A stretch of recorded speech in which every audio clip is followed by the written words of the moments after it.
The following video may contain explicit content and is only suitable for mature audiences. This is the story of how I made $2,000 on the worst truth or dare app you've ever seen.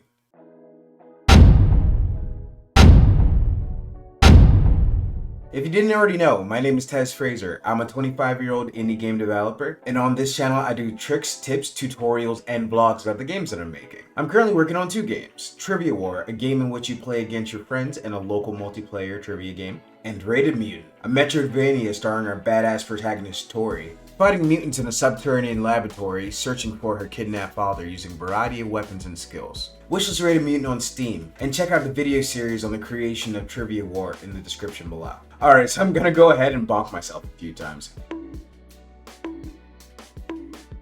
1 hour later.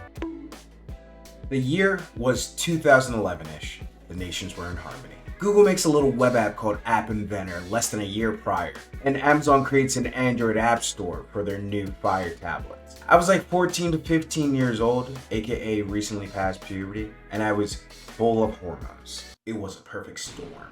I had a netbook, a severely underpowered laptop, and the Samsung Moment, one of the first Android phones to ever hit the US. At this point, I created a handful of apps and games, but none of them really popped off. And my teenage brain thinks to itself, you know what sells? Sex. But how does one monetize sex in an app? A few ill-contrived ideas later, I thought, what about the classic game Truth or Dare? But I knew it had to be spicy. And thus begins arguably the cringiest app I've ever made, Truth or Dare Pro. Now, let's take a look at that. Now, as you can see, the app kind of dates itself already. Old Android style buttons and whatnot. Look at this really intuitive design. We have a Truth or Dare button, of course, an instructions button, an exit button, because for some reason you needed a button to close the app instead of just, closing it out like everyone else does. A request button, SF, which stands for special features. Now, before we even get into the app, I just want to take a look at some of these buttons here. So special features was literally just me being like, wow, I have access to some things. Maybe I can entice people. So let's see, what do we got? We have camera, which literally just opens your camera and lets you take a picture. It's not a camera app. It literally just opens your camera. And shake for random, which is supposed to be like an on-off toggle, but it doesn't actually work. As you see, when I shake the phone, it does it anyways. Let's go back to instructions. Have an even amount of girls and guys sit in boy-girl order while forming a circle. Shake for random dare. Apparently, I had to explain to people what truth or dare is for some reason. So let's see what we got going on here. Let's start off slow. Let's start off with truth. Let's see what we got. If I was a food, what would I be and how would you eat me? I didn't come up with all of these. I definitely Googled a lot of them, but I think already you can kind of see where the theme lies here. Everything is just extremely Sexual. All right, let's take a look at it there. Pick one area to lick from the person across you.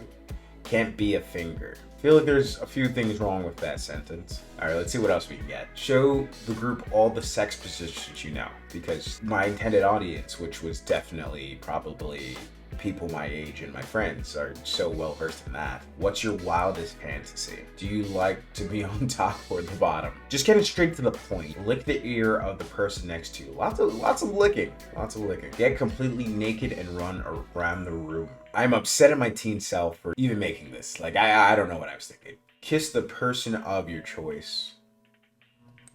Take the first piece of fruit you see in the kitchen and eat it off a person of the opposite sex. Lots of heteronormativity. Rub your nipples in a person of choice face for 20 seconds. What an oddly specific request. And that really leads me to think, is this one I came up with? Is this one that I found online? The world may never know.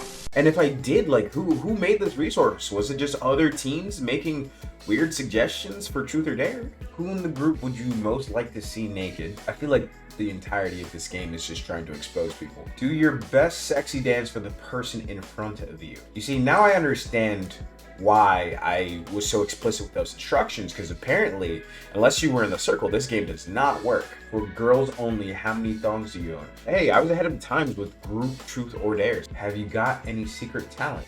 All right, that's a fairly innocent question for an adult Truth or Dare, because I did market this as adult.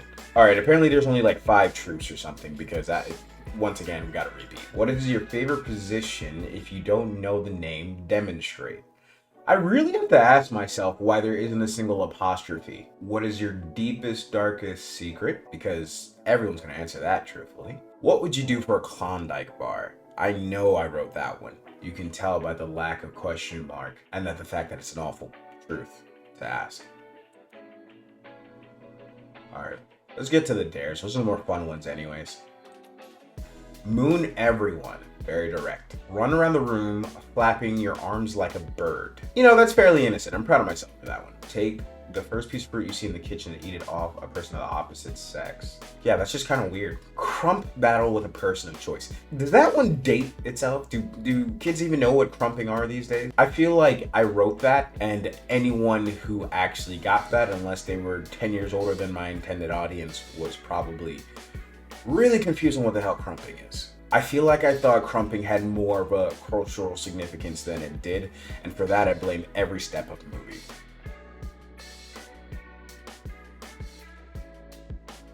Crunch a person's belly button. That's gross. Smear food item on a finger and have someone lick it. Once again, with the food item. Let's see what happens if I shake. All right, okay, that's good. It's enough slices! But you know, of course, I had a request button. And what does the request button do? It lets you write a request here, and then if you press send, it literally just fills out the email form. It doesn't actually do anything. And I would, if you actually emailed me at whatever email address this goes to, that definitely does not exist anymore, I would manually add the truth or dare into the game on the next update. But that is Truth or Dare Pro. Now let's try out this exit button. We did it. It works as intended. Now, I know you're probably like, okay, I see that you made the cringiest Truth or Dare app ever. That is very true. But how did you make $2,000 doing it? And the truth is, on complete accident. So something you might have heard me say in my other videos is that being first, even if it isn't the most original idea, can be very lucrative. So realistically, what happened was I was one of a few Truth or Dare apps on the Amazon App Store at the time, just because there wasn't a lot of developers there. I just happened to be very interested in tech blogs. I've seen that there was an opportunity and I was making apps, so I started putting apps on there. One Christmas, I got 25 downloads of my Truth or Dare app. The most downloads I'd ever seen in one day, probably even 1 month at that point. And what probably happened was Amazon, like I said before, just released these Fire tablets. So now every teen, preteen, and probably some young adults get these Android tablets for the first time, and they're looking for something to do. They're all opening these Kindle Fires and they're seeing my crappy Truth or Dare app and they're buying it because there's nothing else to buy. So then the following day, it was 30 downloads and so on and so forth for months, basically. And as I was making this money, I was climbing up the rankings of the entertainment charts. So all of a sudden, because a bunch of people probably horny on Christmas, I ended up making tons of money doing this, like hundreds of dollars a month for several months until the game eventually started to wane off a bit. And honestly, I was pretty embarrassed that I made money off of this thing. I guess as I grew older, I realized how cringy it is, and I removed it from the App Store. The lesson of the story is be first. So recent examples of this are like the Epic Game Store, Apple Arcade. Yes, those markets are filled now, but new markets will come. And it is your job to film them. And then you can also make a video about how you made $2,000 on the worst thing you've ever made or seen. So yes, I hope you guys enjoyed this video of me roasting my cringe indie game. Let me know in the comments what the cringiest thing you made as a kid was. Was my app as cringy as you thought it was going to be, or was it less cringe? What's the most amount of money that you've made on something that you're embarrassed about? And let me know if you want to see more roast my indie game videos. Don't forget to like, subscribe, and hit that bell so you get notice on when my next video comes out. Once again, my name is Fraser, and I'll see you guys in the next one.